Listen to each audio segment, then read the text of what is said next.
Hey, what's going on? I'm Matt O'Leary back with another video. Today we'll be talking about the New York Jets going up against the Indianapolis Colts. Before we get started, I just wanted to mention that you can follow me on social media at Matt O'Leary NY, Facebook, Twitter, Instagram, TikTok, all that fun stuff. Also, if you haven't already, new podcast episodes drop every Wednesday, so make sure you're subscribed and you can call in. Right here's the number. Call in, leave me your question. I'll try to get to it on the show. Last thing, check out Patreon, patreon.com/Matt O'Leary NY. You can get live streams pregame, Q&A podcast is coming this week. We got a whole lot of a bunch of other stuff, articles. It's a great time over there. Definitely going to want to check it out. So patreon.com/Matt O'Leary NY. Subscribe now. All right, so the Jets are 0-2, not looking so hot. They rank 29th in the league in offensive DVOA.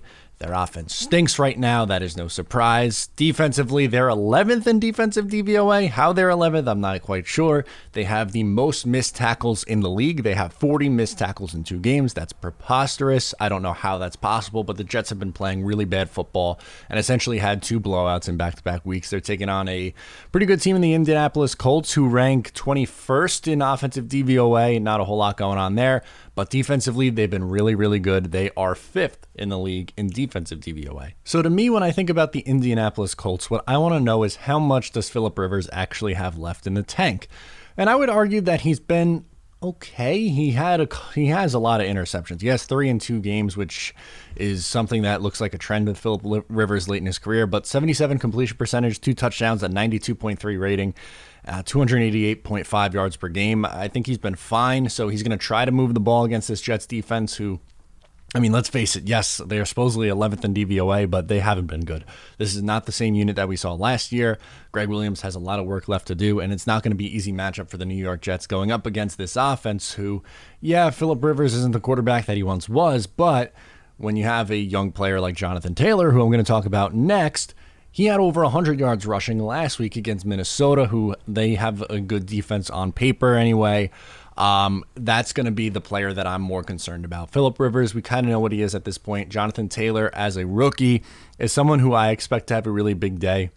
He could do a little bit of everything. He could do running the ball clearly because he's a running back, but he's good out of the backfield as well.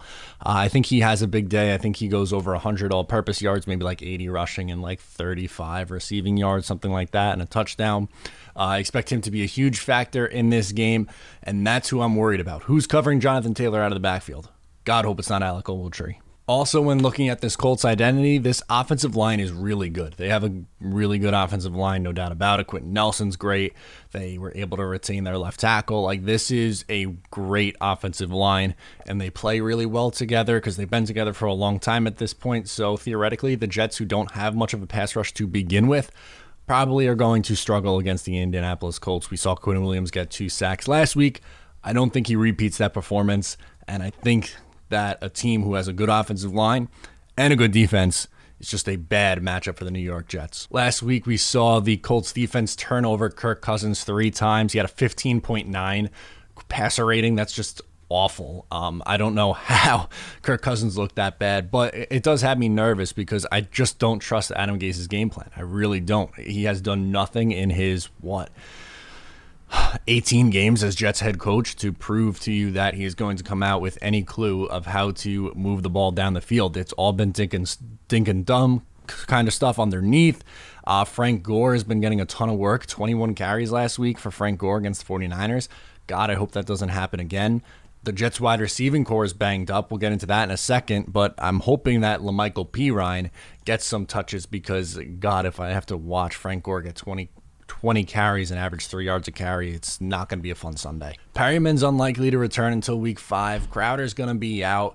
I guess you have Braxton Berrios, Malone, Hogan, and Lawrence Cager, which I'm sorry, guys. I can't get amped up over an undrafted free agent. I know that there's a little bit of upside here, but he doesn't move the needle for me. I know on Jets Twitter, some guys have been excited about Lawrence Cager getting some reps, and while I agree that I would probably rather see him out there than the corpse of Chris Hogan, I don't know how good he is going to be this week against the Indianapolis Colts and a legitimate defense. Like, this is a top 5 defense right now.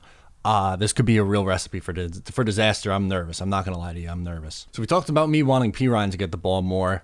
I would also really like Herndon and Griffin to get involved in the offense. Why do you re-sign Ryan Griffin if you are not going to use him? Like, that contract looks like a complete waste through 2 games because he hasn't gotten the ball. Like, why aren't they on the field at the same time? I'm not saying this is Aaron Hernandez and Rob Gronkowski in their prime, or even what the Eagles got going on with their 2 tight ends in Goddard and Ertz, but come on. Like, if you have that weak of a wide receiving core, how you are not getting both of those guys on the field and getting Herndon involved, who's probably your best all-around receiver, and Griffin, who had 5 touchdowns last year, is an absolute joke. If I'm Adam Gase, I'm not clearly, but if I am, I'm trying to get them the ball. Hopefully he gets them the ball more, but I don't know. I wouldn't bet on that happening. As for the quarterback, Sam Darnold was better in week 2. He threw a really nice touchdown pass in garbage time where he was able to escape the rush, roll out to the left, and throw across his body and make a really nice throw. I think we see an improved Sam Darnold again this week. I think he continues to take small steps. I don't think his numbers are going to jump off the page or anything crazy because he's hindered by a really bad supporting cast and a really bad head coach. But I'm going to say he's 24 of 37, which is around 65%. 2 touchdowns, no interceptions, and about 230 yards. That's where I'm going to put Sam Darnold at. Is that going to be enough to get the job done? I'm going to say no. I think the Colts win this game 27-14. I think the Colts cover. I'm taking the Colts minus 11. And let's see what Casey has this week. Who is she picking?